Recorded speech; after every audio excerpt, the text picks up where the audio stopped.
Alhamdulillah malam ni kita dapat bersama lagi dalam kuliah Sunan Abi Dawud sebagaimana biasa. Baik, malam ni kita akan baca hadis yang ke-13 daripadanya lah. Di bawah babur rukhsah fi dhalik itu, Imam Abu Dawud kemukakan hadis yang kedua di bawah bab itu, iaitu hadis yang ke-13 lah daripada awal bab ni, awal kitab ni. Baiklah. وبه قال حدثنا محمد بن بشار قال حدثنا وهب بن جرير قال حدثنا أبي قال سمعت محمد بن إسحاق يحدث عن أبان بن صالح عن مجاهد عن جابر بن عبد الله قال نهى نبي الله صلى الله عليه وسلم أن نستقبل القبلة ببول فرأيته قبل أن يقبض بعام يستقبلها. Muhammad bin Bashar meriwayatkan kepada kami, katanya Wahb bin Jarir meriwayatkan kepada kami, katanya ayahku, yakni Jarir meriwayatkan kepada kami, katanya aku mendengar Muhammad bin Ishaq meriwayatkan daripada Aban bin Salih, daripada Mujahid bin Jabr. Mujahid saja disebut begitu saja, tapi dalam kurungan itu kita tambah untuk menjelaskan lagi. Daripada Jabir bin Abdullah, beliau berkata, Nabi SAW melarang kita menghadap kiblat ketika membuang air kecil. Kemudian aku melihat baginda setahun sebelum wafat membuang air kecil dengan menghadap ke arah kiblat. Habis di situ barulah kita pergi kepada bab seterusnya. Ini bab yang ke-6, iaitu bab kaifat takasyuf indal hajah. Di situ. Jadi kita rupanya tak habis lagi bab sebelum ni. Kita bincang yang tu dululah. Yang seterusnya tengoklah kalau sempat kita bincangkan, kalau tidak akan datanglah dalam pertemuan akan datang insya-Allah. Jadi beginilah hadisnya. Kita telah baca tadi hadis yang ke-13. Baik, masih lagi berkenaan dengan keharusan, bukti keharusan menghadap kiblat atau membelakanginya ketika membuang air. Imam Abu Dawud sebelum ini telah mengadakan bab yang melarang, ini yang membenarkan pula. Hadis yang ke-13, Imam Abu Dawud menerimanya daripada Muhammad bin Bashar. Jadi nombor 13, lepas tu perawi yang mula-mula tu, bila pengarang ni, Imam Abu Dawud kata Muhammad bin Bashar meriwayatkan kepada kami, itu siapa kata tu? Imam Abu Dawud lah maksudnya. Imam Abu Dawud. Jadi Imam Abu Dawud ini banyak guru-guru dia sama dengan Imam Tirmizi. Baik, tak apalah. Muhammad bin Bashar meriwayatkan kepada kami, kata Imam Abu Dawud. Siapa Muhammad bin Bashar? 84. Beliau digelari Bundar. Bundar pun selalu juga dalam kitab-kitab hadis, haddatsana Bundar, disebut begitu. Jadi Bundar itu dialah. Bun dalam bahasa Farsi berarti buku, buku tulis atau buku catatan. Dar pula berarti empunya atau yang mempunyai. Beliau digelar begitu kerana mempunyai buku-buku catatan hadis yang dicatatnya dengan amat teliti. Imam Az-Zahabi di dalam Tazkiratul Huffaz menyebutkan Bundar seorang hafiz besar dan imam. Nama sebenarnya ialah Muhammad bin Bashar bin Uthman Al-Abdi Al-Basri An-Nassaj. Beliau ialah seorang alim hadis di Basrah, teguh dan kukuh. Ini dalam riwayatnya. Muhammad bin Bashar tidak mengembara dan merantau ke mana-mana untuk mencari ilmu semasa hayat ibunya, semata-mata untuk berkhidmat kepadanya. Beliau baru merantau untuk mencari ilmu setelah ibunya meninggal dunia. Beliau telah menerima hadis daripada Mu'tamir bin Sulaiman, Gundar, Yahya bin Sa'id, dan perawi-perawi yang seangkatan dengan mereka. Ramai sekali tokoh-tokoh hadis menerima hadis daripadanya, Kata Abu Hatim, Muhammad bin Bashar adalah saduq. Al-Ijli pula berkata beliau thiqah, banyak meriwayatkan hadis. Di dalam kitab At-Tauhid, Ibnu Khuzaimah berkata, haddathana imamu ahli zamani fil ilmi wal akhbar, Muhammad bin Bashar. Bermaksud imam orang-orang di zamannya dalam ilmu dan hadis. Muhammad bin Bashar meriwayatkan kepada kami. Kata Al-Dhahabi, pendapat orang-orang yang mendhaifkan Muhammad bin Bashar tidak perlu diambil kira.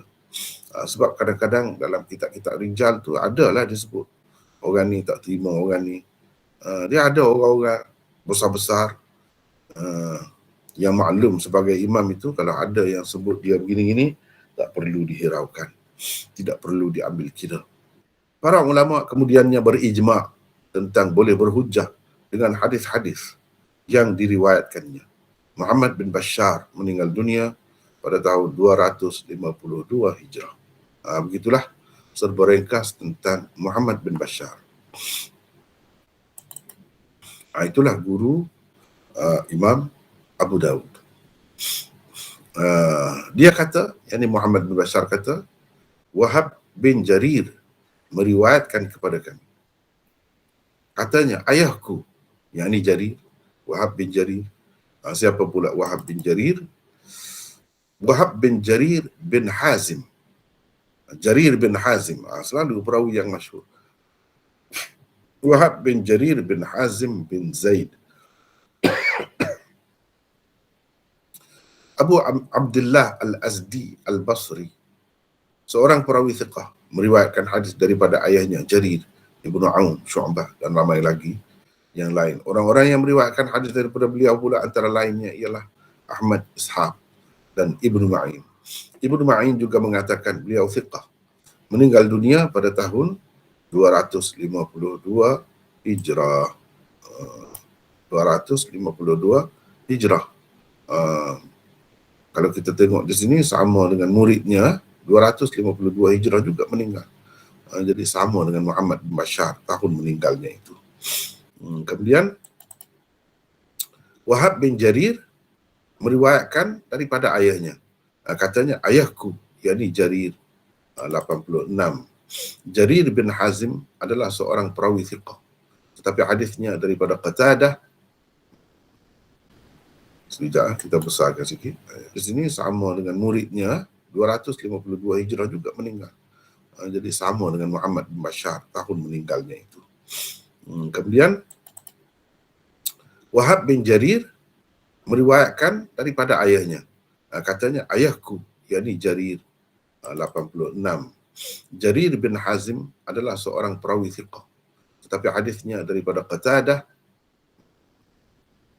Sekejap, kita besarkan sikit. Tetapi hadisnya daripada Qatadah ada kelemahan. Beliau juga banyak terkeliru. Ini dalam kitab-kitab rijal disebut lahu auham. Kalau meriwayatkan hadis berdasarkan ingatan dan hafalan.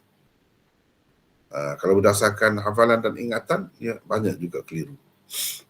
Meninggal dunia pada tahun 170 Hijrah setelah mengalami kecelaruan fikiran. Setelah berlaku dipanggil dalam istilahnya ikhtilat. Itu kecelaruan fikiran. Mana orang yang kuat pun kadang-kadang dia jadi begitu bila tua. Bagaimanapun beliau tidak ada meriwayatkan hadis setelah bercelaru fikirannya. Jadi kalau macam tu, mana-mana orang yang perawi-perawi yang meriwayatkan daripadanya itu, jelaslah okeylah riwayatnya. Sebab apa? Sebab setelah bercelaru fikiran, dia tidak ada lagi meriwayatkan hadis. Demikian tersebut di dalam At-Taqrib. Jadi kalau macam tu jelaslah. Kalau yang tak tahu tu susah juga. Orang yang menerima, orang ni yang menerima daripada dia ni sebelum bercelaru fikirannya ke ataupun selepas. Kalau tak tahu susah juga. Dengan sebab tak tahu tu kadang-kadang ulama hadis bercermat, dia pakai tak terima, dia ketepikan hadis tu. Kadang-kadang gitu. Kalau dia ketahui, mana-mana yang terima selepas bercelaru fikiran, itu tidak diterima riwayatnya. Kalau yang sebelum, diterima. Begitu. Tapi dia ni maklum, selepas bercelaru fikiran, orang tak terima. Apa ni? Dia tak ada riwayat dah lah lagi. Demikianlah tersebut di dalam At-Taqrib. Taqribut Tahdzib maksudnya. Kalau kata At-Taqrib itu maksudnya Taqribut Tahdzib. Karangan Hafiz Ibnu Hajar. Beliau ringkaskan daripada Tahdzibut Tahdzib. Karangan dia juga. Tahdzibut Tahdzib itu adalah saringan kepada kitab Tahdzibul Kamal. Tahdzibul Kamal. Begitulah ulama-ulama ni dia ada kesinambungannya dalam menerima ilmu dan menyampaikan ilmu, ada kesinambungannya. Begitulah. Meninggal dunia pada tahun 170 Hijrah itu Jarir bin Hazim. Begitulah ceritanya. Baik. Meriwayatkan kepada kami, katanya, aku mendengar Muhammad bin Ishaq. Siapa Muhammad bin Ishaq? Yang terkenal dengan Ibnu Ishaq itulah Imamul Maghazi. 87.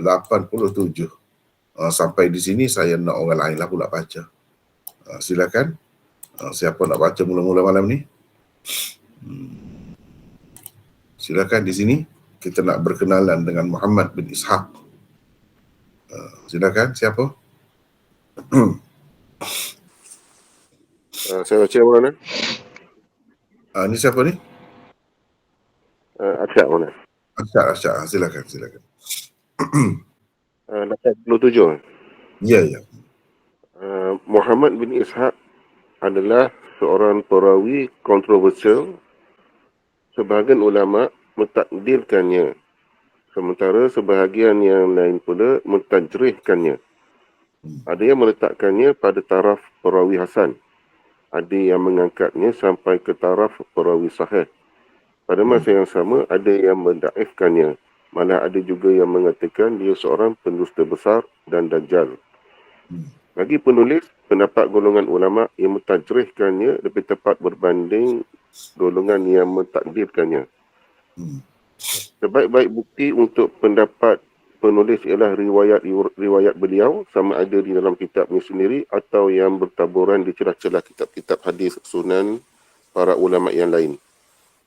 Golongan yang mentakdirkan yang bertaburan di celah-celah kitab-kitab hadis susunan ulama yang lain tu, misalnya hadis yang kita baca sekarang ni lah. Dalam sanadnya ada Muhammad bin Ishaq. Ni di luar kitabnya, bukan kitab dia. Kalau kitab dia tu kitab Maghazi Ibnu Ishaq tu lah, atau Sirah Ibnu Ishaq tu. Itu kitab dia. Teruskan. Golongan yang mentakdirkan Ibnu Ishaq juga tidaklah menerima semua bentuk riwayatnya tanpa syarat. Mereka bahkan meletakkan beberapa syarat untuk diterima riwayatnya. Antara syarat penerimaan riwayatnya ialah A. Beliau tidak bersendirian dalam meriwayatkannya. B. Riwayatnya tidak menyokong bid'ahnya. C. Beliau tidak meriwayatkannya secara an-anah. D. Tidak ada gharabah atau syuzuz. E. Tidak bercanggah dengan riwayat-riwayat yang lain yang lebih siqah daripada riwayat orang lain, bukan yang lain, orang lain. Tidak bercanggah dengan riwayat-riwayat orang lain yang lebih siqah daripadanya. F. Tidak mengandungi unsur-unsur yang memburuk-burukkan para sahabat Rasulullah SAW. G. Tidak bercanggah dengan kaedah riwayat dan riwayat yang diterima pakai oleh para ulama hadis. Ibnu Ishaq meninggal dunia pada tahun 151 Hijrah. Riwayat-riwayatnya terdapat di dalam Sahih Muslim, Sunan Abi Daud, Sunan Al-Nasa'i, Sunan At-Tirmizi, Sunan Ibnu Majah dan lain-lain. Untuk mendapat penjelasan lebih terperinci tentang Ibnu Ishaq, sila lihat buku penulis Ibnu Ishaq dan peranannya dalam penyebaran fahaman Syiah di kalangan ummah. Jadi oleh kerana saya dah tulis buku ni, kalau nak lebih detail dengan bukti-buktinya apa semua tu, tengok buku ni lah. Di sini saya sebut secara ringkas sajalah sebagai memperkenalkan perawi ni, Muhammad bin Ishaq ni. Jadi di dalam buku tu saya bincang dengan lebih detail lagi Sebab dengan bukti-bukti daripada kitabnya sendiri dan juga daripada kitab-kitab lain di luar kitabnya. Di luar kitabnya itu maksudnya di dalam kitab-kitab lain lah, termasuk di dalam kitab Abu Dawud dan lain-lain. Saya dah bincang dah di sana. Kalau nak bagi puas hati lagi, kena baca buku tu sendirilah. Jadi nama tajuk buku tu pun dalam penyebaran fahaman Syiah. Sebab kalau kita baca apa namanya kitab-kitab rijal, dia disebut oleh ulama-ulama rijal sebagai seorang Syiah. Dia seorang Syiah. Jadi bagi saya bukti dia tu Syiah paling jelasnya riwayat-riwayat dia sendirilah. Sama ada di dalam kitabnya atau di dalam kitab-kitab lain. Jadi kita kena ambil kira semua tu. Jangan kita dalam menilai seseorang perawi ni kita hanya ambil pendapat orang saja. Pendapat ulama tu, ulama ni. Jadi pendapat tu macam saya dah sebut tadi, ada macam-macam. Memang ada yang mentakdirkannya, ada. Tapi ada juga yang mentajrihkannya. Kenapa kita tidak ambil yang ni? Kenapa kita ambil yang tu? Ikutlah, tak kisah nak ambil yang mana-mana tu tak jadi masalah. Cuma biar disokong dengan bukti. Disokong dengan bukti hujah. Tapi bagi saya berpuas hati dengan golongan yang mentajrihkannya. Bahkan menganggapnya teruklah sampai ke peringkat pendusta besar dan dajjal. Saya lebih setuju dengan yang itu. Tapi tidaklah bermakna semua riwayat dia tu tak boleh pakai, tidak. Riwayat Ibnu Ishaq banyak daripadanya diriwayatkan juga oleh orang-orang lain. Biasanya yang ada masalahnya kalau riwayat dia tu kalau yang dia bersendirian. Kalau dia saja, orang lain tak ada riwayat macam tu. Itu yang bermasalahnya. Kalau yang orang lain riwayat juga, kalau kita terima riwayat itu bukan bermakna kita pakai dia. Kita pakai orang lain lah. Cuma kebetulan dia pun kata begitu. Okeylah, jadi masalah. Yang jadi masalahnya kalau dia bersendirian. Orang panggil tafarrudat. Kalau dia mutafarrid, bersendirian. Sebabnya tafarrudat Ibnu Ishaq ni memang tidak diterima oleh ulama.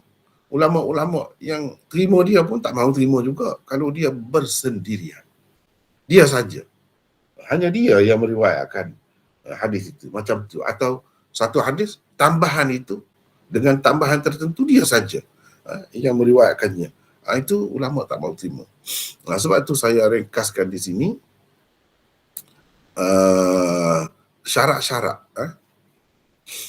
Orang-orang yang kata dia mentakdilkan dia pun, terima dia pun, bukan dia terima secara mutlak begitu, tanpa syarat. Tidak, dia ada syarat. Antaranya, ini syarat yang pertama, tidak bersendirian. Tidak bersendirian. Kalau dia bersendirian, orang yang terima pun tak mahu terima dia. Sebab biasanya kalau dia bersendirian tu pelik-pelik lah. Pelik-pelik lah. Riwayatnya yang kedua, riwayatnya tidak menyokong bid'ahnya. Sebab dia maklum, bid'ah, ahli bid'ah dia ni.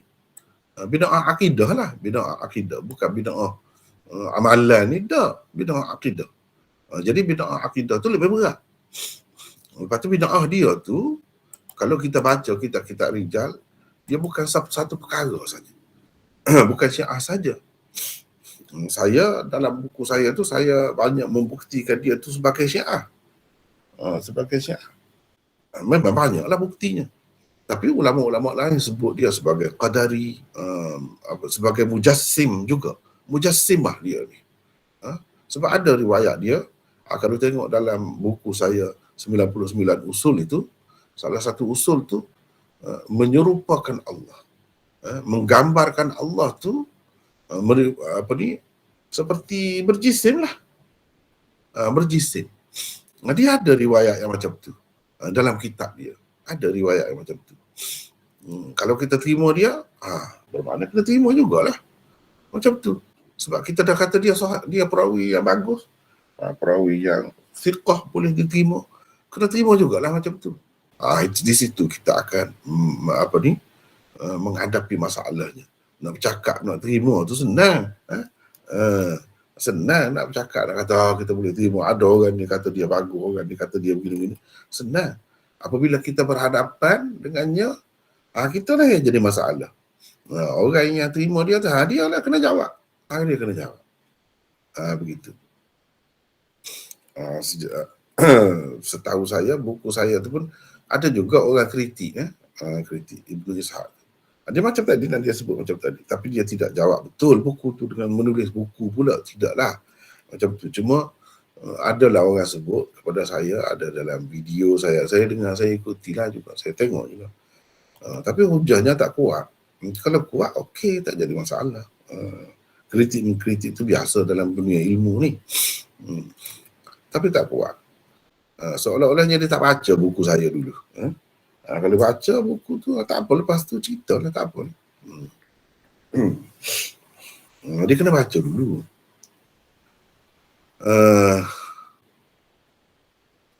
Lepas tu kita pun kata tu, tak ada kepentingan peribadi, dia tu seorang yang sudah lama meninggal dunia, tak ada kena mengena dengan kita, hanya semata-mata dari segi ilmu lah, semata-mata kerana kita nak menjaga hadis Nabi lah.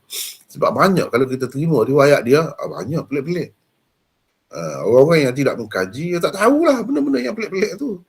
Paling tidak, baca buku saya tu dulu. Dalam tu pun dah banyak dah juga. Dan saya fikir kalau ada lagi kemuskilan, saya akan bagi banyak lagi contoh. Banyak sangat. Tapi setakat itu pun, kalau orang baca, insya-Allah saya rasa dia akan faham. Jadi untuk lebih selamat, kita kena berhati-hatilah dengan dia ni. Cuba tengok. Dia tu, bid'ah dia tu banyak pula. Beliau tidak meriwayatkan secara anak-anak. Nasib baik riwayat kita ni, dia tidak riwayat secara anak-anak ni. Cuba kita perhati ni. Dia tidak riwayat secara anak-anak. Cuba tengok. Jarir bin Hazim kata, aku dengar Muhammad bin Ishaq yuhaddithu, dia meriwayatkan secara tahdits daripada aban. Maknanya dia tidak kata an aban. Maknanya riwayat ini bukan riwayatnya secara anak-anak. Baik. Jadi bagi orang yang nak terima dengan syarat dia tidak riwayat secara anak-anak, kiranya boleh dah lah ni. Sebab dia riwayat bukan secara anak-anak di sini. Dia riwayat secara tahdits, yuhadditsu. Gitu. Tapi adakah semua orang tu bila dia tidak meriwayatkan secara anak-anak, dia meriwayatkan secara tahdits, tak apa kita terima? Semua orang kata begitu ke? Tidak. Tidak. Kalau macam Imam Malik, Yahya bin Sa'id Al-Qattan, orang-orang besar-besar lah, bukan calon-calon orang. Bagi dia, kalau riwayat secara tahdits, kalau kata sami'tu, aku dengar pun, dia tak pakai. Kalau Ibnu Ishaq ni, dia tak pakai. Tak usah cakap lah macam mana pun. Itu kena tahu. Itu antara benda yang kita kena tahu. Ini bagi orang yang terima. Banyak syaratnya. Salah satu syaratnya, tidak riwayat secara anak-anak. Tidak ada gharabah dan syuzuz. Tidak ada benda pelik. Tidak ada keganjilan. Canggah dengan riwayat lain ke? Bercanggah dengan akidah ke? Bercanggah dengan apa-apalah. Kaedah yang diterima pakai oleh ulama. Tidak bercanggah dengan riwayat-riwayat orang lain yang lebih thiqah daripadanya. Kalau bercanggah, tak boleh pakai. Kita tengok. Orang lain yang lebih thiqah. Kalau kita terima, dia thiqah lah. Orang lain yang lebih thiqah ada ke bercanggah? Bercanggah ke tidak? Kalau bercanggah, tak boleh pakai dia. Makna itu antara syaratnya. Tidak mengandungi unsur-unsur yang memburuk-burukkan para sahabat Rasulullah sallallahu alaihi wasallam. Itu antara syarat. Sebab dia ni maklum, diketahui sebagai Syiah. Antara bid'ah dia yang dikatakan dia ni ahli bid'ah apa? Salah satunya Syiah. Bila Syiah, memanglah akidah dia memanglah Syiah, tak boleh terima sahabat-sahabat ni. Kalau ada riwayat daripada sahabat dia, kira nak memburuk-burukkan sahabat lah, menghina sahabat, macam-macam lah. Dia akan ada unsur-unsur itu. Jadi mana-mana riwayat dia yang ada unsur menghina sahabat, memburuk-burukkan sahabat, merendah-rendahkan sahabat, itu tak boleh terima. Tak boleh terima. Kita kena berhati-hati tu. Syarat yang diletakkan oleh ulama-ulama kena perhati betul. Adakah benda macam ni dalam riwayat tu yang kita hadapi itu? G. Tidak bercanggah dengan kaedah riwayat dan dirayat yang diterima pakai oleh para ulama hadis. Itu antara syarat. Tidak bercanggah. Kalau bercanggah tak boleh pakai. Orang yang terima tu pun, orang yang tak terima tak kira lah, macam kita sebut dah tadi lah. Kalau sebut hadatsana macam hadis ni pun tak jadi. Tak jadi, tak pakai. Itulah kedudukan Ibnu Ishaq. Cuma mungkin setengah-setengah orang tu dia timbul kemusykilan. Ni macam mana ada dalam Sahih Muslim? Macam mana ada dalam Sahih Muslim riwayat dia? Ada dalam Sunan Abi Daud, Sunan Nasa'i, Sunan Tirmizi, Sunan Ibnu Majah dan lain-lain. Sebab itu kita kena faham setiap orang pengarang kitab hadis ni apa tujuan sebenar dia susun kitab hadis tu. Apa tujuan dia? Itu benda antara benda yang kita kena tahu. Orang yang belajar hadis dia tahu benda tu. Dia kena tahulah. Kalau tak tahu juga, itu belajar macam mana? Sama ada dia tidak bertemu guru yang sepatutnya ataupun dia tak faham. Dia kena tahu setiap pengarang tu dia susun kitab dia tu untuk apa? Apa tujuan utamanya? Kena tahu. Dan kalau seseorang pengarang tu ada sebut dalam kitab dia macam Imam Muslim ni banyak. Sebab tu di bawah satu-satu bab tu banyak hadis dia. Yang banyak tu iaitu riwayat mutaba'at dan riwayat syawahid. Itu maksudnya. Kalau riwayat mutaba'at dan riwayat syawahid, perawi yang kurang sikit pun tak jadi masalah. Sebab ia sebagai penyokong saja. Kalau kita kata nasi tambah ya. Begitu, bukan perawi utama, bukan riwayat usul. Itu kita kena tengok kalau dalam Muslim. Kalau dalam kitab lain, dia lain pula maksudnya. Termasuklah dalam Sunan Abi Daud dan Sunan Tirmizi ini. Untuk perbandingan, cuba tengok riwayat dia dengan riwayat orang lain. Untuk perbandingan itu antaranya. Yani untuk iktibar orang panggil. Tapi masalahnya kalau kita tengok kenapa dalam Bukhari tidak ada riwayat dia. Itu. Sebab itulah ulama menilai Bukhari ini lebih tinggi. Antara sebabnya orang lain semua terima, dia tak terima. Dalam kitab lain ada, dia tidak ada. Kenapa tidak ada? Saja-saja dia tak tahu ke? Dia tahu. Kalau ada, memang ada. Tapi bukan dalam bentuk riwayat musnad. Sama ada Imam Bukhari riwayat secara ta'liq. Itulah yang kebanyakannya. Secara mu'allak saja riwayat dia. Kenapa Imam Bukhari tidak riwayatkan secara musnad? Dalam bentuk haddatsana ke? Dengan sanad yang lengkap gitu. Kenapa? Ada cara dia. Sebab itu kita kena tahu. Dan itu cara Imam Bukhari itu sendiri mengisyaratkan kepada sesuatu lah tu. Banyak juga riwayat Ibnu Ishaq yang disebutkan dalam Sahih Bukhari, terutamanya dalam Kitabul Maghazi. Dia sebut tu bukan untuk dijadikan hujah, untuk kritik dia.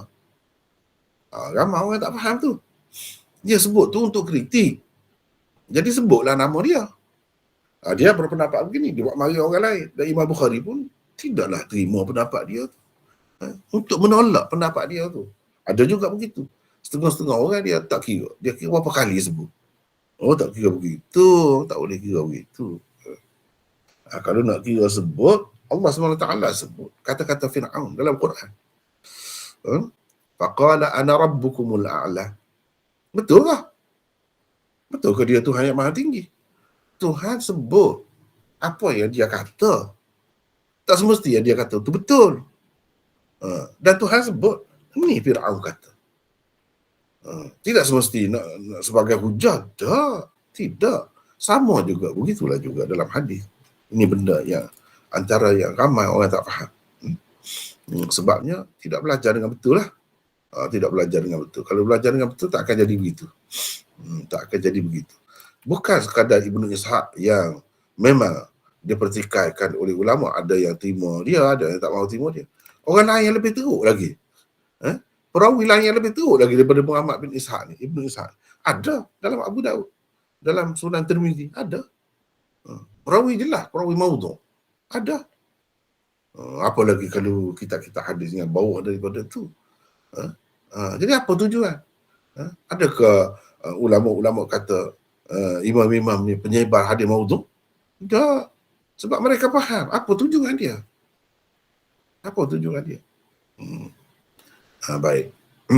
Dia meriwayatkan daripada Aban bin Saleh. Siapa pula Aban bin Saleh ni? Silakan Arsyad baca lagi. Boleh? Boleh mana? Boleh, silakan. 89. 88. 88. Ya.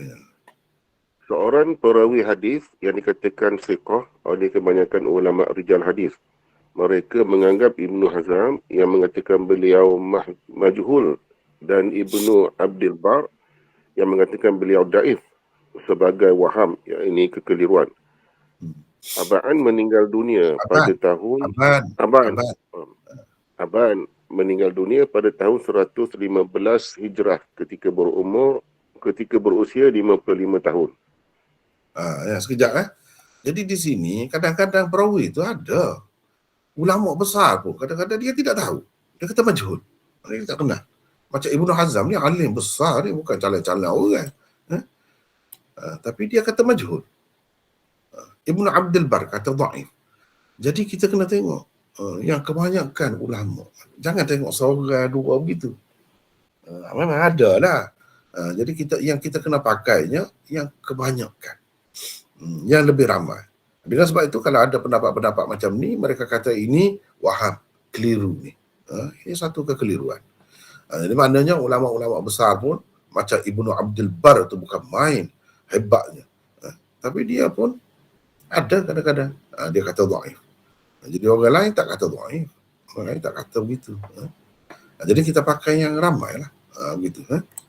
Terus seterusnya 88 daripada Mujahid bin Jabr.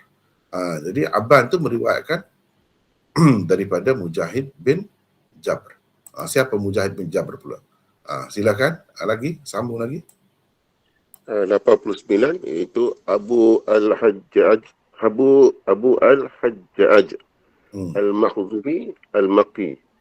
Seorang perawi thiqah, hujah dan imam dalam ilmu tafsir dan ilmu-ilmu lain. Salah seorang awsat at-tabi'in, iaitu orang-orang yang sempat dalam zaman sahabat Rasulullah SAW dan zaman kibar at-tabi'in, iaitu tabi'in besar. Mereka tabi'in besar itu pula meriwayatkan sesuatu daripadanya. Mujahid meninggal dunia pada tahun 104 Hijrah ketika berumur 83 tahun. Ini Mujahid ini seorang yang terkenal, terutamanya dalam tafsir lah. Dalam tafsir.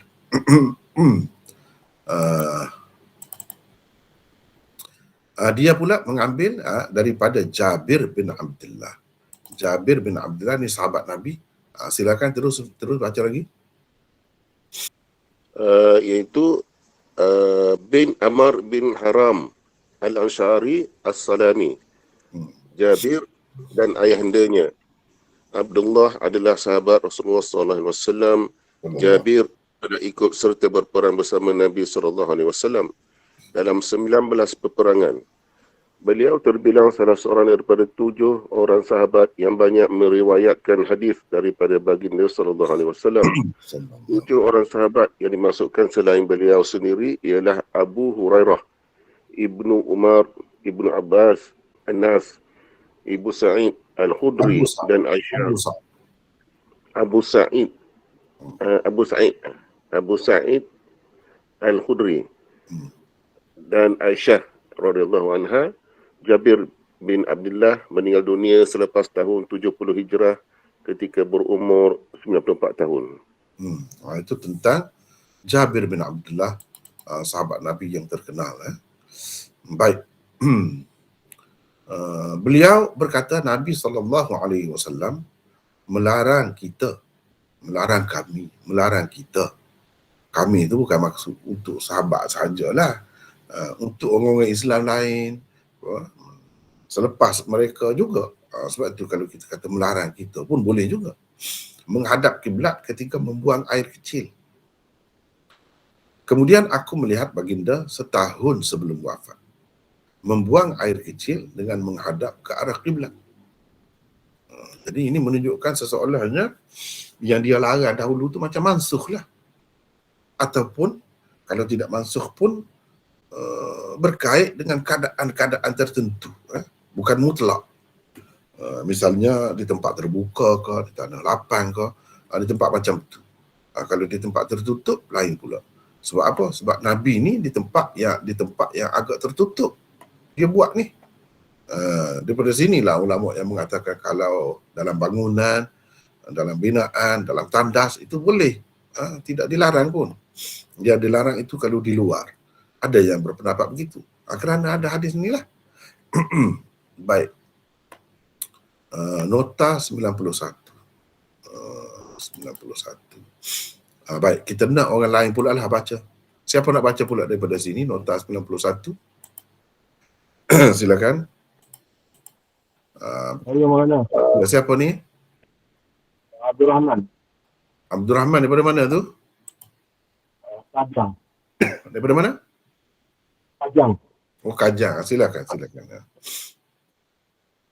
Kedudukan hadis ke-13. Hasan. Diriwayatkan oleh Ahmad, Tirmizi, Ibnu Majah, Ibnu Khuzaimah, Ibnu Hibban, Hakim, dan Al-Bahaqi. Tirmizi mengatakan gharib. Sementara Ibnu Hibban, Ibnu Khuzaimah, dan Al-Hakim pula menghukumnya sahih. Imam Al-Zahabi bersetuju dengan putusan Al-Hakim itu. Ulama berpendapat hadis ini memansuhkan hadis larangan menghadap kiblat semasa membuang air. Hadis ini diberikan dalil oleh golongan yang berpendapat harus membuang air dalam keadaan menghadap kiblat dan membelakanginya secara mutlak. Setengah ulama mazhab Syafi'i pula berpegang hadis Jabir melalui tarikh salah riwayat yang lain. Imam Tirmizi di dalam kamu tak ada Al-Hal. Al-Ilalul Kabirnya. Al-Ilalul Kabirnya berkata, aku telah bertanya kepada Imam Bukhari berkenaan dengan hadis Jabir. Jawab beliau, ia sahih. Ini berarti hadis Jabir itu ada saluran lain yang sahih. Hafiz Ibnu Hajar dalam Al-Takhris Al-Hadir mentakhrijkan hadis Jabir ini dengan agak terperinci. Kata beliau, oleh Ahmad, Al-Bazzar, Abu Daud, Tirmizi, Ibnu Majah, Ibnu Jarud, Ibnu Khuzaimah, Ibnu Hibban, Hakim, dan Ad-Daruqutni. Ibnu Hibban mengatakan lafaz wanastadbiraha. Belakangnya. Jadi tadi kan dalam hadis tu daripada menghadap kiblat saja. Jadi dia ada tambahan Ibnu Hibban ni dan membelakangi kiblat. Itu juga dilarang lah. Teruskan. Imam Bukhari menghukum hadis ini sahih menurut nukilan Imam Tirmizi daripada beliau.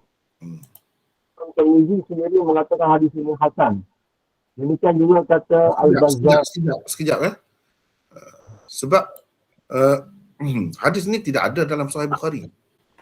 Jadi kita tidak kata Imam Bukhari menghukum hadis ini sebagai sahih itu kerana ada dalam kitab dia. Tidak. Itu berdasarkan nukilan Imam Tirmizi. Daripada situ kita dapat tahu banyak jasa Imam Tirmizi ini. Kita banyak tahu berkenaan dengan Imam Bukhari melalui dia. Di dalam kitab Sunan Tirmizi itu terutamanya. Dalam kitab tu dia banyak sebut Imam Bukhari begini-begini. Apa yang kita tidak dapati di dalam Sahih Bukhari sendiri dan dalam kitab-kitab lain. Tapi tentu sekali kita dah tahu sebab Imam Bukhari itu dia tak terima pun riwayat Ibnu Ishaq tu. Sebab tak ada pun dalam Sahih Bukhari itu riwayat Ibnu Ishaq secara musnad. Begini seperti hadis ni. Jadi Imam Bukhari hukum sahih tu adalah berdasarkan saluran yang lain. Kita kena kata begitulah. Sebab kalau saluran ini dia tak ada dalam Sahih Bukhari. Dan beliau tak kata pun kalau sahih tu mengikut dia, tentu dia dah ambil dah riwayat ni. Kalau di sana sini ada berbeza-beza, tapi riwayat daripada Ibn Ishaq ni mesti ada dalam Sahih Bukhari, tapi tak ada. Bagaimana dia kata sahih tu? Ini menunjukkan berdasarkan saluran riwayat lain, sebab banyak salurannya. Inilah yang dikatakan riwayat Ibn Ishaq yang ada juga orang lain meriwayatkannya, bukan dia bersendirian. Kalau dia bersendirian, tak sampai ke peringkat sahih ataupun hasan itu. Mengikut orang yang terima dia pun. Ini yang kata sahih atau hasan ini kerana ada riwayat lain lagi, orang-orang lain lagi. Bukan tafarrudat, bukan termasuk dalam tafarrudatnya. Teruskan baca Abdul Rahman. Asalkan juga mengatakan ia sahih. Oleh itu dia dengan sendirinya memasukkan hadis Abu Ayyub.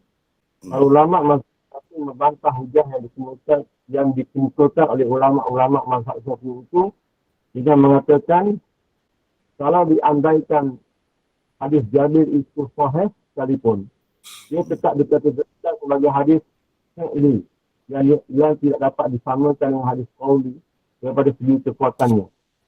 Lebih lagi kuat kepada tujuan dilarang menghadap dan membelakangi Kaabah ialah untuk memuliakannya. Sedangkan kemuliaan Nabi sallallahu alaihi wasallam adalah lebih daripada kemuliaan Kaabah. Bahkan menurut ulama, baginda sallallahu alaihi wasallam lebih mulia daripada aras dan kursi. Jadi kalau Nabi buat itu, boleh kita kata khusus dengan dia. Jadi untuk orang lain tu dia larang tu untuk memuliakan Kaabah. Dan kalau dia tu lebih mulia lagi daripada Kaabah, daripada yang lain-lain, apa masalahnya? Itu berkait dengan perbuatan dia. Yang kita nak pakai untuk umum ni, lebih diutamakan hadis qauli dia. Jadi hadis qauli kita dah tengok dalam bab sebelum ni, memang melarang, Nabi jelas melarang. Jadi kalau kita, ini perbuatan dia itu mungkin khusus dengan dia, kata mereka lah, kata orang yang tak setuju. Baik, teruskan lagi. Maka sesuai sekali jika dikatakan keharusan menghadap atau membelakangi kiblat itu khusus untuk Nabi SAW sahaja. Hafiz ingat sendiri di dalam Al-Takhis Al-Hadir mempertikaikan orang-orang yang menjadikan hadis Jabir ini sebagai hujah untuk membolehkan seseorang menghadap kiblat dan membelakangi secara mutlak. Kata beliau, ini hanya boleh menceritakan perbuatan Rasulullah SAW yang tidak boleh dijadikan panduan umum. Boleh jadi Nabi SAW melakukan begitu kerana sesuatu keuzuran. Boleh jadi Nabi SAW pada ketika itu berada dalam situasi binaan. Dan banyak lagi kemungkinan yang lain. Lihat Al-Takhis Al-Hadir jadi satu halaman 306. Lain yang ditemukan oleh Abu Daud di bawah bab kelima ini, hadis Aisyah juga selalu dijadikan sebagai hujah oleh golongan yang membenarkan atau mengharuskan membuang air dalam keadaan menghadap kiblat atau membelakanginya. Di bawah ini adalah hadis Aisyah yang dimaksudkan itu. Teruskan. Yazidu akhbarana Hammad bin Salamata an Khalidin Al-Hazai an Khalid bin Abi As-Salti. Kunna inda Umar bin Abdul Aziz fadhakaru ar-rajula yajlisu 'ala al-khala'i fayastaqbilul qiblat. ذلك فحدث عن راتب بن مالك عن عائشة أننا لك نكر عند النبي صلى الله عليه وسلم فقال أو قد فعلوها أو قد فعلوها حولي adati idal qiblah. Termasuk Khalid bin Abi As-Sa'd berkata, pernah kami duduk dekat Umar bin Abdul Aziz. Lalu orang-orang yang hadir dalam majlis itu menyebut tentang seorang lelaki yang duduk untuk membuat air dengan menghadap kiblat. Mereka tidak senang dengan perbuatan orang itu. Terus beliau, Umar bin Abdul Aziz, meriwayatkan hadis daripada Iraq bin Malik daripada Aisyah bahawa perkara yang sama pernah disebut orang di hadapan Nabi SAW. Baginda SAW melantas bertanya, apakah mereka telah sampai berbuat begitu? Kemudian bersabda kepadaku, engkau pusingkan tempat dudukku di dalam tandas, biar ia menghadap kiblat. Hadis riwayat Ahmad, At-Tahawi dan lain-lain. Walaupun hadis ini dikatakan hasan oleh setengah ulama, namun ia dipercayai oleh sekian ramai tokoh hadis atas beberapa sebab. Ampun mana? Satu ya. Teruskan. Itu Imam Ahmad dan Imam Bukhari berkata tidak sabit.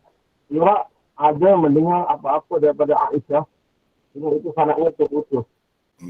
Jadi bila terputus maknanya dhaif lah. Okey, teruskan. Kedua, sanad hadis ini mustari. Ada yang meriwayatkannya daripada Khalid Al-Hazza daripada Iraq, ada yang meriwayatkan daripada Khalid Al-Hazza daripada seorang lelaki daripada Aisyah. Si Muhammad bin Salamah meriwayatkannya daripada Khalid Al-Hazza daripada Khalid bin Abi As-Sa'd daripada Iraq daripada Aisyah. Nama juga Imam Tirmizi pernah bertanya Imam Bukhari tentang hadis ini. Jawab beliau, ia mustarid. Yang sebenarnya ia mauquf pada Aisyah seperti kata Ibnu Al-Qayyim dan pada muhaddisin yang lain. Imam Ibnu Abi Hatim meriwayatkan hadis ini melalui Ja'far bin Rabi'ah daripada Iraq daripada Aisyah sebagai hadis mauquf. Mana mauquf pada Aisyah lah. Berhenti setakat Aisyah. Teruskan. Jadi dia maklumi bahawa di kalangan murid-murid Iraq, Ja'far bin Rabi'ah lah yang paling berkelayakan dan paling dipercayai. Karena itu riwayat beliau lah sepatutnya diperjahkan daripada riwayat orang lain. Oleh itu, dapatlah kiranya disimpulkan bahawa hadis ini munqati' atau mauquf. Kedua-dua kata ini sama sekali tidak akan melayakkannya untuk menandingi hadis Abu Ayyub yang muttafil. Faham? Marfu' dan sangat kuat itu. Mungkin Islam berkata Khalid bin Abi As-Sa'd adalah perawi majhul. Imam Rahabi pula berkata hadis Iraq munkar. Ibn Hazm juga berkata agak susah untuk diterima seorang Muslim yang berasal bahawa setelah memerintahkan orang ramai supaya tidak menghadap kiblat dan membelakanginya, Nabi SAW tiba-tiba membantah pula perbuatan orang-orang yang menurut perintahnya. Ya, satu perkara yang patut sekali berlaku ialah hadis ini muncul dahulu. Lalu dimasukkan oleh hadis-hadis yang melarang daripada menghadap kiblat dan membelakanginya yang datang kemudian. Walaupun ada pihak yang cuba mempertahankan hadis Aisyah ini dengan mempertikaikan kembali alasan-alasan yang disebutkan tadi, namun pada hakikatnya ia tidak dapat bertahan. Kedaifannya tetap juga terselah. Sekejap. Kita nak bagi orang lain pula lah. Takut penat sangat baca kan. Penat sangat panjang-panjang baca. Orang lain pula. Kita berkongsi sikit-sikit seorang. Silakan, siapa? Sambung. Siapa pula nak baca? Waalaikumsalam warahmatullahi. Siapa ni? Saya Fuad. Oh, Fuad. Silakan Fuad. Silakan. Bismillahirrahmanirrahim.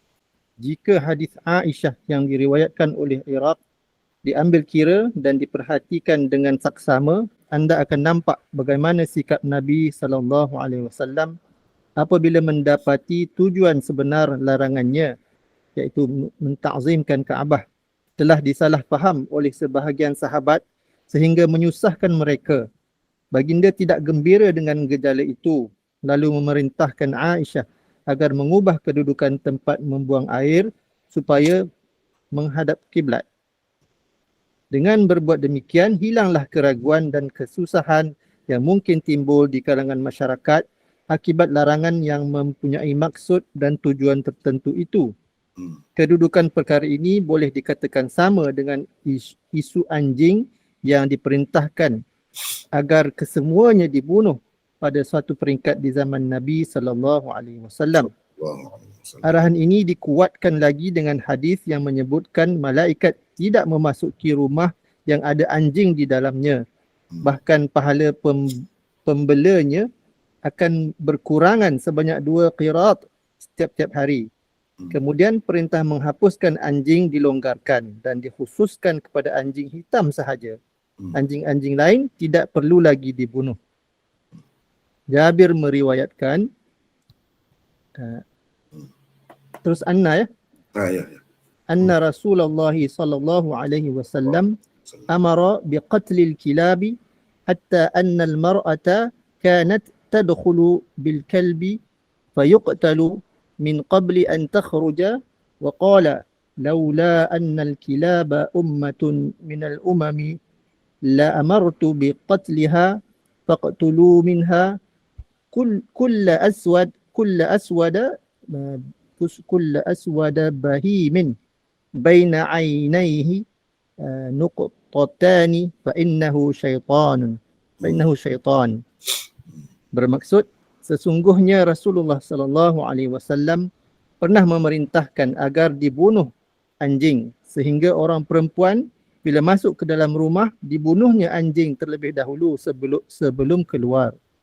Beberapa lama kemudian Rasulullah sallallahu alaihi wasallam bersabda, kalaulah tidak kerana anjing-anjing itu salah satu makhluk kejadian Allah, niscaya aku perintahkan kesemuanya dibunuh. Sekarang bunuhlah anjing berwarna hitam legam yang ada 2 titik di antara 2 matanya kerana ia adalah syaitan. Hadis riwayat Ibnu Hibban. Kemudian Teruskan. Kemudian pada akhirnya arahan ini juga dibatalkan, dimansuhkan melalui sabda baginda sallallahu alaihi wasallam yang diriwayatkan oleh Abdullah bin Mughaffal. Kata beliau, amara Rasulullah sallallahu alaihi wasallam biqatlil kilab thumma qala ma li walil kilabi thumma rakhasa fi kalbi as-sayd wa fi kalbin akhar nasiyahu Sa'id. Bermaksud Rasulullah sallallahu alaihi wasallam pernah menyuruh membunuh anjing-anjing. Kemudian baginda bersabda, kenapa aku perlu sibuk dengan anjing-anjing? Kemudian Nabi sallallahu alaihi wasallam membenarkan anjing perburuan dan satu macam anjing lagi dipelihara. Perawinya Sa'id terlupa. Ya, bukankah anjing juga merupakan sebahagian makhluk Tuhan seperti mana lalat, nyamuk dan sebagainya? Hanya kerana makhluk-makhluk ini membawa berbagai penyakit, mereka dianggap langsung tidak berfaedah. Ini adalah satu persepsi yang salah. Tetap ada hikmat dan kebaikannya apabila mereka diciptakan oleh Allah. Kalau anjing memang sejenis makhluk perosak dan langsung tidak mempunyai kebaikannya, tentu arahan agar ia dibunuh tidak dihentikan. Pembatalan arahan membunuh anjing membuktikan terdapat maksud dan tujuan lain di sebalik perintah membunuhnya sebelum itu. Sekejap. Ya. Jadi ini contoh yang saya berikan sama juga dengan masalah ni. Masalah yang kita bincang ni, iaitu kalau kita kata mula-mula Nabi SAW mengarahkan supaya jangan ketika buang air itu menghadap ataupun membelakangi kiblat. Kemudiannya Nabi SAW membenarkan. Itu satu kemungkinan. Satu lagi kemungkinan, mula-mula Nabi menghadap kiblat atau membelakangi kiblat, selepas tu larangan. Ada 2 kemungkinan.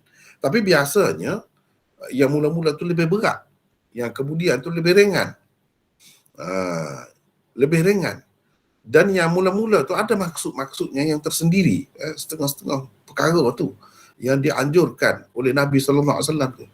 Jadi bila maksud dan tujuan itu tercapai, dengan berlalunya sekian lama masa, Nabi SAW sebut macam lain pula. Inilah yang dipanggil mansuh. Kadang-kadang mansuh ni beberapa peringkat berlaku. Mansuh bahagian ni dulu, mansuh sebahagian yang lain pula, kemudian mansuh semua sekali, begitu. Seperti mana haram jugalah. Ada peringkat-peringkat. Mula-mula macam ni lah, lepas tu kuat, lepas tu lebih kuat lagi. Begitulah proses syariat Islam itu berlangsung di zaman Nabi SAW. Kalau kita kata dalam bab menghadap dan membelakangi kiblat ini, kalau kita kata yang dilarang itu dahulu dan yang benar ini kemudian, sesuai dengan tajuk yang dibuat oleh Imam Abu Dawud ini, mula-mula dia sebut yang larang, lepas tu sebut yang membenarkan. Sesoalannya yang membenarkan itu kemudian. Maka kita kena faham beberapa perkara. Apa maksudnya? Di situ mengikut ulama, maksudnya ialah mentakzimkan Kaabah. Setelah mentakzimkan Kaabah tu dah meresap dah masuk dah dalam fikiran dan dalam jiwa sahabat, dia faham dah apa yang maksud sebenarnya. Maka Nabi bagi kelonggaran lah. Terutamanya apabila dia tengok orang dia terlalu berpegang dengan zahir sangat sehingga menyusahkan. Sedangkan Islam itu tidak menyusahkan sampai ke peringkat itu. Maka Nabi SAW tunjukkan atau sabdakan yang meringankan mereka. Berbeza daripada yang sebelum itu. Sebab kira-kiranya yang sebelum itu, larangan itu sudah tercapai maksudnya. Jadi tak perlu lagi. Dia bagi kelonggaran lah. Jadi ada maksud tu. Maksud tu lah yang nak dicapainya. Sama seperti kalau kita perhati di situ dengan anjing. Anjing ni pun macam tu juga. Di satu peringkat ni macam kita sebut di sini, memang ada dalam hadis tu. Mula-mula suruh bunuh semua. Lepas tu kecuali begini. Lepas tu kecuali lagi. Ada peringkat-peringkat. Jadi apa maksudnya? Di sini saya tidak sebut maksudnya. Saya sebutkan benda ni di dalam Sunan Tirmizi. Kalau sahabat-sahabat, peserta-peserta sekalian dah ikuti, ramai di antara kita juga saya tahu, daripada awal lagi dia ikuti saya ni, berapa tahun yang lalu. Ketika mula-mula mengajar Sunan Tirmizi lagi ikut. Jadi kira-kiranya dia dah tahu dah perbincangan ini. Tapi saya tahu juga ramai daripada kita ni yang baru ikut. Jadi kalau nak tahu dengan lebih detail dalam bentuk tulisan, tengok nota tu lah, nota Sunan Tirmizi itu. Yang insya-Allah itu pun kita akan cetakkan dalam bentuk buku. Sebab yang tu pun banyak dah muka suratnya. 400 lebih saya rasa, 400 lebih dah muka suratnya. Jadi perbincangan banyak di situ. Di sini saya buat ringkasan sahaja. Antara yang disebutkan oleh ulama tentang apa hikmat di peringkat-peringkat begitu anjing itu, daripada keras kepada lebih ringan itu. Antara maksudnya ialah Nabi SAW nak mengikis semangat ataupun perasaan kagum orang-orang Arab, terutamanya orang Islam lah, sahabat-sahabat dia, daripada mengagumi orang-orang Yahudi. Ini antara maksud besar dia.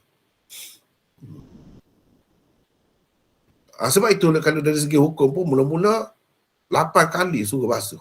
Lepas tu 7 kali suruh basuh. Salah satunya dengan tanah. Itu saya tak bincang, tak sebut di sini. Lepas tu ada pula hadis Abu Hurairah yang sebutkan 3 kali sahaja. Sebab itu Imam Malik kata tak ada semua tu. Tak ada semua tu. Dia ada maksud lain sebenarnya. Sebab itu Imam Malik kata tak perlu pun basuh. Basuh tu masuk dalam ta'abudi dan Nabi suruh basuh jelah. Tapi sebenarnya bukan kerana kotor. Jadi ada maksud lain. Nabi SAW sebenarnya nak bagi umat dia ni menjauhi anjing. Tak mahu. Tak ada. Sebab apa? Tak mahu pelihara langsung anjing ni. Sebab orang Yahudi pada ketika itu yang memegang kuasa di Madinah. Dan memegang ekonomi di Madinah. Keuangan duduk di tangan dia. Macam kita sekarang ni lah. Semuanya berkait dengan Amerika. Semuanya berkait dengan Israel. Jadi susah bila nak boykot tu. Nak boykot tu melibatkan banyak benda lah. Termasuklah yang kita duduk guna sekarang ni, depan kita sekarang ni. Jadi susah. Itu kenyataannya. Di zaman Rasulullah pun ada tu.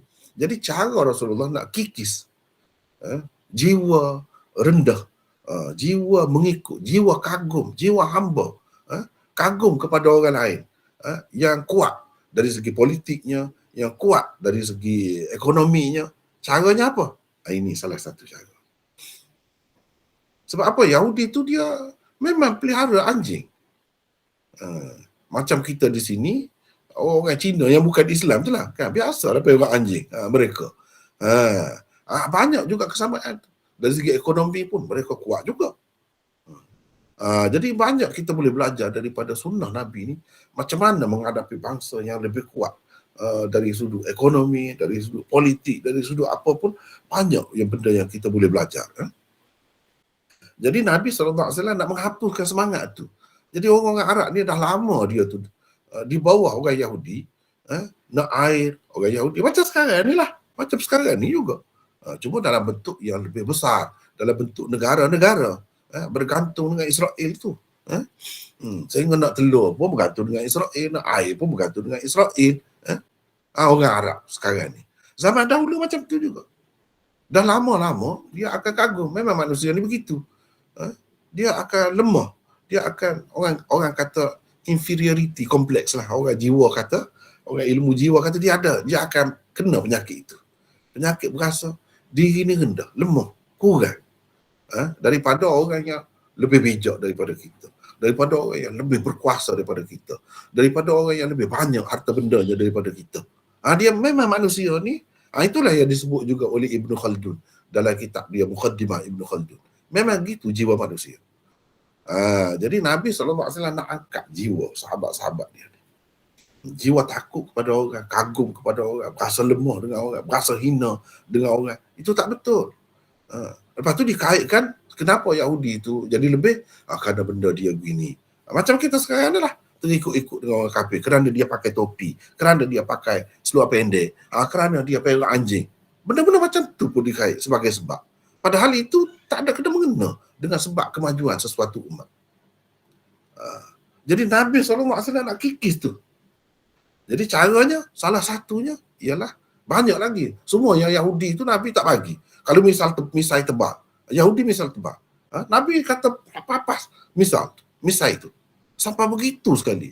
Banyak lagi. Benda ni Yahudi buat. Dia kata jangan buat. Yahudi bila nak bersembahyang, tanggalkan kasut. Jangan tanggalkan kasut. Pakai kasut sembahyang. Berapa banyak dalam hadis dia macam tu? Apa tujuannya? Termasuklah anjing ni. Tujuannya nak kikis. Rasa rendah diri, hina diri. Ketuanan Yahudi tu nak kikis daripada umat Islam. Baru dia jadi bangsa yang kuat. Bangsa yang merdeka. Bangsa yang boleh menguasai dunia. Itu cara Nabi terbiah sahabat-sahabat dia. Gitu. Sampai mereka dia suatu ketika anggap inilah agaknya pokok ni jadi maju ni kerana dia tiba-tiba tengok cara hidup dia. Pelihara anjing. Ini macam-macam lagi. Jadi pengaruh Yahudi tu dah meresap banyak dalam masyarakat Arab. Termasuk orang Islam asalnya tidak Islam kan, terpengaruh lah. Bila masuk Islam, pengaruh tu masih ada lagi banyak. Jadi Nabi kikis semua itu. Selain daripada itu adalah juga sebab-sebabnya yang Allah SWT bagi Rasulullah SAW tu nampak bahawa anjing ni syaitan misalnya. Sebab syaitan ini makhluk halus ni dia lebih banyak menyerupai binatang-binatang tertentu. Dia lebih suka masuk dalam binatang-binatang tu atau menjelma dalam rupa binatang-binatang tu. Misalnya ular, dia suka menjelma jin tu jadi ular misalnya. Tiba-tiba kita pukul ular, kita pula yang jadi mangsa. Kita pula diserang oleh buak-buak dia. Rupanya jin, bukan ular. Rasulullah SAW, Allah SWT bagi tahu kepada dia, tunjuk kepada dia. Pada ketika ni, syaitan menyamar atau menjelma dalam rupa binatang-binatang ni. Dia bagi tahu. Kita tak tahu. Kalau kita, itu cara dia. Dengan sebab itu, setengah-setengah binatang itu dia lebih rapat, lebih mudah, lebih mesra dengan makhluk-makhluk halus ni. Dan makhluk halus pun kalau nak menjelma, lebih banyak dia menjelma dalam rupa binatang-binatang tertentu. Itu hakikatnya. Itulah yang maksud hadis ni, diceritakan apa ceritanya. Anjing itu. Tapi akhirnya bila sahabat-sahabat tu dah faham, dah merdeka, dah tak ada dah pengaruh Yahudi tu, tak mahu dah kepada Yahudi tu, Nabi pun dah sikit-sikit sikit-sikit Nabi SAW hentikannya. Tak perlu itu semua tu. Sebab itu semua tu anjing pun kejadian Allah kan. Bahkan kalau kita tengok dari sudut yang lain, dalam Quran disebutkan keistimewaan anjing tu. Disebutkan sehingga kalau binatang buruan yang ditangkap oleh anjing, kalau tak sempat disembelih pun halal dimakan. Itu kelebihannya. Dalam kenyataan dunia ni banyak sangat kelebihan anjing. Kalau lalat, kalau nyamuk yang kita tak tahu lagi setakat ni apa kelebihannya, pun tidak dibenarkan kita hapuskan semua. Boleh hapuskan. Dan Allah SWT buat kalau kita cuba nak hapus macam mana, tak akan terhapus. Memang itu kehendak Allah. Ada tu. Tak sampai lagi maksud dia. Kita banyak lagi tak tahu. Kena belajar daripada nyamuk dan daripada lalat itu. Banyak dah yang manusia tahu pun. Tapi banyak lagi mungkin yang perlu kita belajar. Itu hikmatnya Allah SWT menjadikan binatang-binatang seperti ini. Termasuk juga anjing. Sebab itu dia kata akhirnya, madi walil kilab. Kenapa aku nak sibuk dengan anjing ni? Dia kata begitu. Ia pun satu makhluk juga, kejadian Allah. Adalah tu hikmah Allah menjadikannya. Seperti yang lain-lain juga. Lepas tu semakin diringankan. Sama juga dengan cerita larangan menghadap kiblat dan membelakangi kiblat ni. Dia ada maksud, ada motif yang tertentu yang hendak ditanam dengan kejap, dengan mendalam di dalam jiwa sahabat itu. Bila sudah faham, tak apalah. Kita faham lah. Sama seperti banyak lagi contoh seumpama ini, macam gambar patung. Nabi marah kan? Di peringkat awal tu dilarang. Bukan patung, gambar pun dilarang juga. Kalau kita tengok sekarang ni, kalau tak mau gambar, apalagi yang bergerak macam video gitu. Oh, susah banyak kita nak hidup sekarang ni. Bahkan ulama-ulama dulu dah faham, memang tak benar. Gambar pun tak boleh. Sampai sekarang ni, berapa ramai ulama-ulama di Pakistan, di Arab Saudi tak mahu gambar. Sampai sekarang ni. Sebab apa? Hadisnya jelas. Tetapi mereka lupa satu perkara. Banyak di sebalik hadis-hadis ni kadang-kadang ada maksud yang tertentu. Yang mana ia sebenarnya bersifat sementara. Ataupun dalam keadaan-keadaan tertentu sebenarnya dikehendaki itu. Iaitu Islam ni kan, agama tauhid. Lawan syirik. Syirik tu anti sangatlah Islam. Jadi segala benda yang membawa kepada syirik itu dihentikan dulu. Sebab memang sahabat-sahabat tu daripada syirik, daripada menyembah berhala. Berhala tu patung lah. Manusia ni selain daripada patung, dia sembah juga gambar-gambar. Sebab itu dilarang di peringkat awal. Tetapi tak ada kena mengena dengan maksud gambar ni kalau kita guna untuk maksud-maksud lain.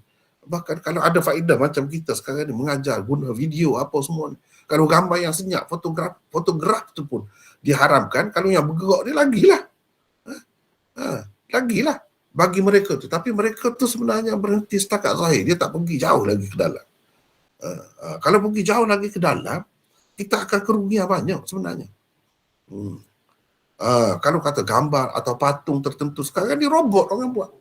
Robot tu rupa manusia bergerak-gerak. Macam mana? Jadi kita kena tengok kepada maksud tu. Adakah dalam fikiran kita hormat dia, kita anggap dia sebagai berhala, sebagai memuliakan dia? Tak ada. Bahkan kita jadikan dia kuli. Sebab itu ulama-ulama kata kalau patung ada bertongkol lah, kita kata macam agar-agar. Kalau orang Kelantan kata beledar tu. Kan dalam acuan tertentu dia ada dalam rupa arnab, dalam rupa apa. Ulama kata tak apa itu sebab kita makan. Bukan kita muliakan. Ada biskut-biskut yang biskut badak, biskut gajah, biskut harimau, rupa dia tu. Boleh ke tak boleh? Boleh, tak ada apa pun. Sebab kita tidak memuliakannya. Kita makan dia. Kalau di atas lantai, di atas permaidani ke apakah, ada gambar, kita pijak pun dia. bukan memuliakan, tak ada apa, itu untuk berhiasan saja. Kalau kita faham gitu, tak ada apa sebab pun untuk dilarang. Dan maksud tu dia berkait dengan semasa. Dan pada masa lain kalau berlaku pula, gitulah, ikut cara tu lah. Itu maksudnya. Iaitu nak menghapuskan syirik. Nak menanam dengan kejap, dengan kuat akidah tauhid tu. Jadi segala apa yang bercanggah dengan tauhid tu semua dilarang di suatu ketika. Lepas tu kalau dah kita tengok benda tu banyak kebaikan dia, kelebihan dia. Macam mana nak buat penyelidikan kalau tidak ada gambar-gambar ni? Nak mengesan penjahat apa semua ni, kalau tak boleh lukis. Setengah-setengah orang tu hebat lukis tu, kalau dicerita saja penjenayah ni dia boleh khayal, dia boleh bayar, dia boleh lukis. Untuk apa nama ni, polis. Sehingga polis kata ni, ya, dekat macam ni rupa dia. Sampai macam tu. Hebat manusia. Jadi semua tu tak ada dengan sebab kita kata haram gambar. Segala kelebihan tu tak ada dah semua. Sedangkan berapa banyak manfaat dan faedah dia. Sebab itulah kita nak faham Islam, nak faham hadis ni, kena pergi jauh. Jangan selapis. Kena buat macam kek lapis tu. Kek lapis tu. Bukan senang nak buat kek lapis tu, dia akan ada seni juga. Jangan angkat selapis, banyak lapis kita tengok. Barulah indah, barulah jadi cantik. Okey, jadi panjang pula di situ ya. Seterusnya kita sebagai kesimpulan perlu difahami. Sini boleh Fuad baca lagi? Silakan. Boleh. Silakan. Teruskan. Terdapat setengah ulama yang tegas menyokong larangan menghadap dan membelakangi kiblat berhujah dengan mengatakan bahawa ada hadis yang menyebutkan di akhirat kelak orang yang meludah ke arah kiblat akan mendapati ludah tersebut berada di antara dua matanya. Hadis tersebut menunjukkan perbuatan meludah ke arah kiblat pun tidak dibenarkan, apatah lagi jika membuang air. Perlu sekali difahami bahawa hadis berkenaan sebenarnya telah disalah faham oleh mereka. Ancaman yang tersebut di dalam hadis itu hanyalah untuk orang-orang yang meludah di dalam solat. Ia bukannya meliputi semua keadaan. Nabi SAW melarang perbuatan tersebut kerana ingin menjaga adab sembahyang dan kebersihan masjid. Amat sukar sekali untuk mematuhi arahan tersebut jika ia turut meliputi keadaan di luar sembahyang. Riwayat tersebut yang lebih sahih juga ada mengaitkan perbuatan tersebut dengan sembahyang. Sebagai kesimpulannya, bolehlah dikatakan tujuan Nabi SAW melarang dan kemudian menampakkan keharusan dalam soal ini sebenarnya ada kaitan dengan proses pentarbiyahan kepada para sahabat dalam menimbulkan kebesaran dan kemuliaan Kaabah di dalam hati mereka. Apabila sudah mencapai tujuannya, iaitu perasaan ta'zim kepada Kaabah sudah sebati di dalam hati sanubari umat Islam, arahan tersebut dilonggarkan supaya tidak menimbulkan kesulitan dan kesukaran. Arahan agar posisi tempat duduk baginda SAW di dalam tandas diubah sebagaimana tersebut di dalam hadis riwayat Iraq adalah bukti yang menunjukkan ia tidak khusus dengan Nabi SAW sahaja. Perbuatan para sahabat seperti Ibnu Umar juga turut menghilangkan kekeliruan ia khusus untuk baginda SAW.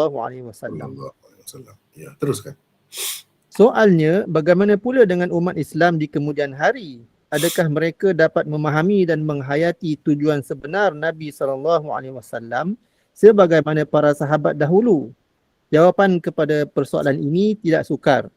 Bagi mereka yang belum memahami konsep dan hikmah di sebalik larangan dan keharusan di celah-celah sabda Rasulullah SAW, penerangan dan pemahaman perlu diberikan dengan secukupnya. Oleh itu amat sesuai jika kaedah yang diajarkan oleh Nabi SAW itu dilaksanakan semula peringkat demi peringkat. Seeloknya rumah-rumah dan binaan yang dibangunkan disyaratkan ataupun sekurang-kurangnya disyorkan supaya tidak meletakkan posisi tandas menghadap atau membelakangi kiblat. Ini harus disemai supaya tidak timbul anggapan dan lintasan di dalam fikiran seperti sembahyang dan membuang air, sama sahaja posisi dan kedudukan menghadapnya. Dikhawatiri kelak ia menyebabkan penghormatan kepada kiblat tidak wujud lagi. Nabi SAW mendidik umatnya supaya menghayati perbezaan dan kelainan seperti ini tidak sekadar di dalam ibadat sahaja, malah mengajarkan umatnya agar membezakan identiti diri umat daripada orang-orang kafir, juga supaya budaya, tata cara dan kelakuan mereka tidak diagung-agungkan dan dipandang mulia dan hebat. Bagaimanapun, jika berada di suatu tempat yang tandasnya telah dibina menghadap kiblat, perbuatan menyusahkan diri dengan mencari kawasan yang lain kerana mahu mengelak dari menggunakan tandas seperti itu adalah tidak perlu. Perbuatan Abu Ayyub yang mengelak diri dari menggunakan tandas di Syam merupakan pandangan peribadi beliau. Bukan kesemua sahabat mempunyai sikap dan pandangan yang sama. Sikap Abu Ayyub mungkin didasarkan di atas sikap cermat dan berhati-hati dalam urusan agama. Pendirian sebegini adalah elok, tetapi ia harus diiringi dengan kefahaman yang mendalam tentang maksud dan tujuan sebenar sesuatu suruhan atau tegahan agama itu. Okey, jadi habis dah perbincangan kita. Kemudian kita sampai kepada bab ke-6 malam ni. Rasanya tak sempat dah kita baca bab ke-6 ni. Mungkin kita boleh berhenti dah. Dah sampai dah masanya pun. Kalau ada kemuskilan sedikit sebanyak ataupun nak bincang apa ni hadis yang kita telah bincangkan tadi, ada masa insya-Allah kita bagi masa sedikit. Silakan. Ada apa-apa kemuskilan setakat ini? Assalamualaikum warahmatullahi. Waalaikumsalam warahmatullahi. Ya. Saya bab wuduk ni. Yang bab wuduk ambil semayang. Wuduk. Ya. Ayat yang Quran surah Maidah ni, ya ayyuhallazina amanu idza kuntum ila shalah fagsilu wujuhakum wa aydiyakum minal marafiq. Nak tanya mengenai ilah ni, perkataan ilah marafiq ni maknanya ilah ni marafiq termasuk situ ataupun maknanya tak mesti lebih situ. Maksud ilah dalam ayat ni. Ada dua-dua pendapat. Ada yang mengatakan setakat itu tak masuk. Ada yang mengatakan masuk. Bagi kita untuk lebih cermat, kita kira masuklah. Masuk juga siku. Begitu. Ya. Ada lagi yang lain? Silakan. Satu lagi mana? Ya. Malam yang kerja hari jelas malam hari Ahad kan. Saya tanya pasal sapu suh. Apa? Sapu suh. Sapu khuh. Contohnya mana kata tak boleh sapu atas kasut, atas tokeng, ada khilaf lah. Dan askar dia, kasut dia tu apa ada. Kalau nak buka je memang rohok nak buka. Itu lain. Kasut askar tu dia lebih daripada khuf dah. Maksud saya tu kasut biasa. Kasut askar tu kan dia tinggi dia sampai ke betis tu. Lebih daripada khuf dah tu. Kemudian dia ikat tu memang cukup kuat tu, kemah. Apa lagi macam askar tu dia ada keperluan pun.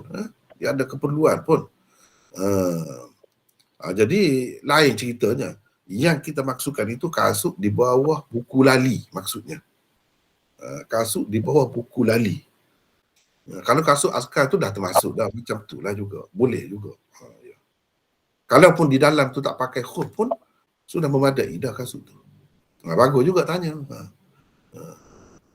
Silakan yang lain. Ada lagi? Assalamualaikum Maulana. Waalaikumsalam warahmatullahi. Nak tanya pasal yang tarbiyah Rasulullah SAW tu pada sahabat-sahabat tu, yang daripada hadis-hadis tadi lah, yang banyak-banyak tadi tu. Ya. Kalau ditengok dari segi tu, maknanya Rasulullah SAW tu berpandangan jauh. Macam kalau ulama tu dia mustahid lah kan. Tapi kalau Rasulullah tu, adakah ia mukjizat ataupun itu adalah satu wahyu yang diberi pada Rasulullah SAW pada sahabat-sahabatnya untuk dalam tarbiyah tu. Satu lagi soalan yang kedua, macam orang baca hadis banyak tu dengar pada surau ustaz yang baca hadis. Macam orang cakap tu, nama orang cakap macam selapis je. Macam dia ambil kulit sahaja. Jadi setengah-setengah tu yang berkaitan dengan hukum. Jadi macam mana tu orang nak? Okay, itu saja soalan. Ya. Dalam tarbiyah tu memanglah. Sebab itu sahabat-sahabat ni dia istimewa. Sebab pada hakikatnya mereka tu secara tidak langsung, zahir, secara langsungnya nampak Nabi. Di sebalik tu Allah SWT sendiri yang mendidik, mengasuh mereka tu. Nabi tu hanya perantara. Sebenarnya Allah SWT yang mendidik, mengasuh, mentarbiah sahabat itu. Dan hasilnya kalau kita tengok, tentu sekali melalui mukjizat, melalui wahyu lah. Tentu sekali itu. Sebab Nabi SAW tidak buat sesuatu terutamanya berkait dengan hukum ni dengan sendiri, tidak. Semuanya berdasarkan wahyu. Dan kita dapat lihat kesan dia tu sangat ketara, berbeza hasil dia tu. Hasil terbiah orang biasa dengan hasil terbiah Nabi SAW. Sebab itu dalam masa yang sekejap tak lama dia boleh menguasai dunia. Itu hasil tu. Sebagai bukti juga kepada kita tu. Sebagai bukti untuk kita fikir. Beza generasi tu. Generasi sahabat dengan orang kemudian. Kita ni kadang-kadang semakin sedikit orang Islam. Negara semakin sedikit, semakin berpecah. Sedangkan zaman Nabi dulu daripada kecil dia semakin luas. Semakin lemah, jadi kuat, berkuasa tu. Menguasai dunia dalam masa yang ringkas saja. Kalau orang lain, didik juga, pakai Quran juga, pakai hadis juga, tapi tidak Nabi. Di zaman dahulu kan Islam kuat. Zaman kemudian pakai juga, tapi banyak yang tak betul, tak kena. Kita bukan jadi tuan, jadi hamba. Bahkan hamba di negeri sendiri kadang-kadang tu. Itulah akibatnya. Sebab tak kena lah. Sebab tak kena. Semakin berpecah, cuba kita tengok. Apa nama ni? Banyaklah contoh tu. Banyak daripada dulu sampai sekarang, banyaklah. Kalau negara Islam, walaupun negara Islam tu sebenarnya yang bukan Islam betul-betul pun, tapi semakin lemah. Cuba tengok Iraq. Itu kuasa tentera besar tu dulu. Ada apa dah sekarang ni? Cuba tengok. Inilah umat. Cuba kita tengok Syria. Kuasa tentera besar tu. Hebat tu. Digeruni di dunia ni. Terbilang dulu. Termasuk Libya. Musuh Islam buat macam mana? Musuh Islam buat hancur semua. Jadi tak ada dah. Itu keadaan umat Islam. Bukan nak jadi semakin kuat. Semakin berpecah ada. Kalau tidak pergi kepada kafir pun. Kalau kita kata sekarang ni Iraq tu macam boleh ke Iran dah. Macam Amerika hadiah kepada Iran. Sebab apa? Dia jadi Syiah habis dah. Lebih kuatnya Syiah. Segala benda yang dia nak selama ni, dia untuk dibuat terhadap kubur-kubur imam-imam mereka, dibuat dah. Sebenarnya itu hadiah mereka kepada Iran. Jadi di mana kuatnya umat Islam? Nak jaga akidah ke, nak jaga apa ke, nak jaga ekonomi ke, nak jaga apa ke, teruk. Memang teruk. Semakin teruk. Dulu Pakistan itu dua. Pakistan Barat, Pakistan Timur. Dah berpecah. Walaupun dia tidaklah pergi kepada orang kafir. Bangladesh tu, Bangla tu Islam juga. Tapi pecahlah. Pecahlah. Dulu Singapura tu dalam Malaysia. Kalau nak bilang banyaklah kan. Banyaklah. Di situ kita boleh tengok bezanya. Bezanya. Jadi yang orang yang dididik oleh Rasulullah SAW sendiri, itu hasilnya. Jadi kita sekarang ni sebenarnya rahsianya kenapa sahabat jadi begitu? Sebab dia ikut betul Quran dan Sunnah tu. Bukan dakwah saja. Dia ikut betul. Kita sekarang ni banyak dakwah. Banyak sahih, ikut sahih. Sehingga kalau kita kata tadi pakai hadis pun selapis gitu lah. Sebab itu kita tak boleh maju. Selapis gitu. Lepas tu duduk kemah. Orang yang tak serupa dengan pendapat kita, kita tuduh macam-macam. Padahalnya itu merugikan kita. Kita tak faham pun benda tu. Inilah akibatnya. Selapis lah. Belajar pun yang saya selapis. Arab Saudi tu banyak juga bagusnya, tapi banyak juga saya tak setuju. Antaranya dia masalah gambar tadi lah yang saya sebut tadi kan. Sehingga dalam buku-buku dia kan, kadang-kadang saya nak tergelak tengok. Lucu. Gambar misalnya lembu ke, unta ke, dia buat macam bintik-bintik kepala tu. Sebab kalau bintik-bintik tu tak mungkin hidupnya. Bagi mereka kalau hidup, satu gambar yang lengkap itu tak boleh lah. Sampai begitu zahirnya pegang. Ataupun dia putuskan dekat tengkok dia putus, dia potong. Tak boleh hidup kalau binatang tak ada kepala, mana boleh hidup kan. Jadi dia kaitkan dengan hidup tu. Hidupan. Kalau pokok tak apa, pokok tu pun hidup juga kalau nak kira. Tapi hidup ni, macam ni lah binatang manusia ni. Dia potong. Sampai begitu sekali. Dah dapat kuasa banyak dah. Dia buat pun alhamdulillah banyak. Tapi dalam bab tu saya tengok ketinggalan. Jadi macam mana ulama-ulama dia nak bercakap dalam TV, nak guna video kalau macam tu. Lebih hidup lagi, dah boleh bergerak. Macam mana? Ada ketinggalan zaman kalau macam tu. Akhirnya tak pakai juga.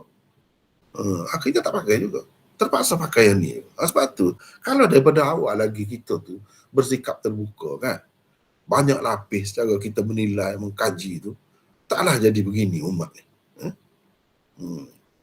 Itu yang nak kepada Islam, nak kepada sunnah dah tu. Banyak lagi tak kena. Selagi tak kena ni, ginilah kita. Sebab itulah kena belajar betul-betul. Akhi Arsyad, saudara Arsyad ni kena panggil lagi. Orang-orang lain, sahabat dia boleh belajar macam ni. InsyaAllah boleh faham. Saya sebut tadi, walaupun agak tinggi lah, boleh faham saya rasa. Sebab kita sebut bahasa kita. Bukannya bahasa Arab, bukannya bahasa lain. Faham ke tidak? Betul ke tidak? Faham ke tidak? Saya nak tanya. Faham. Boleh faham kan? Mudah. Tapi dah tidak disebut. Dan setakat yang disebut, itulah segala-galanya agama, itulah segala-galanya ajaran Nabi. Tak nampak Nabi tu hebat sebagai ahli politik, sebagai ahli psikologi, sebagai pendidik. Nampaknya halal haram, itu saja. Itulah jadi. Kalau kita belajar hadis ni macam tadi, kita nampak Nabi ahli psikologi, Nabi ni pendidik, Nabi ni ahli masyarakat, Nabi macam-macam kita nampak. Hebat. Tapi kita kenapa ketinggalan? Memang macam tu. Sekarang ni kalau terbilang negara yang kotor, negara mana? Islam, negara Islam. Padahal Nabi ajar gitu lah. Nampak sahih. Jelas tu nampak. Canggah. Nampak? Canggah. Jadi itulah panjang kita pun kan. Ada lagi ke? Assalamualaikum. Waalaikumsalam warahmatullahi wabarakatuh. Saya Cikgu Rashid ni Maulana ni. Ya, Cikgu Rashid, silakan. Kalau saya ringkas saja ni, saya nak tanya tentang apabila seseorang perawi itu dikatakan fikirannya berselaru, adakah bermaksud perawi itu nyanyuk?